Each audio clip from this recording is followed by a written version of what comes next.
nag-start po kayo sa water refilling station? Yes, ma'am. True story po ito. No? Kumikita ako dati noon sa pagbenta-benta ko ng equipment hanggang sa nakabili ako ng R1. Kung titignan niyo po yung history namin, parang si Alfred dati gumagawa lang ng deep well, nagwe-welding ng mga skid frame, from rags, from nothing. In-open ko yung tubigan ko, ito pa, bad luck pa daw, sabi nila. November 1. Technically, yung perang inutang ko, naibili ko pa ng galon, naibili ko pa ng pan-deliver. Ma'am, maniwala ka ba't hindi? Pinakiusapan ko tauhan ko, 150 pesos muna sweldo ko sa isang araw. Alam mo yung water station ko, sa ko ni-start, ma'am, sa bahay. Akala siguro ng iba, sir. Ano ka, sir?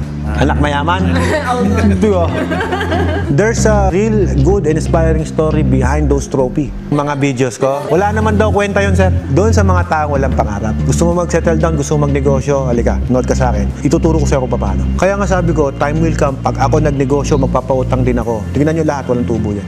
Maging-negosyo kayo ng tubig, mag-experiment kayo kagaya ko, marami kayong palpak na may experience. Honest to goodness, sasabihin ko sa yung totoo. Yung negosyong to medyo mahirap. Pero kapag nakuha mo yung sistema na sinasabi ko, para kang may minahan ng ginto. 2009 na po. Pagtungtong ng summer, basic po sa amin ng 6,000 up to 7,000 to 10,000 pesos daily. Kung sisimulan mo yung negosyo mo ng tama, tama din yung mangyayari sa business mo. Kaya kung magkakamali ka ng investment sa machine, mali din ang mangyayari sa business mo. Yung mga kaibigan ko po na sinasabi sa inyo ngayon, magaganda na rin buhay nila because of water station. And I'm proud na naging part ako nun.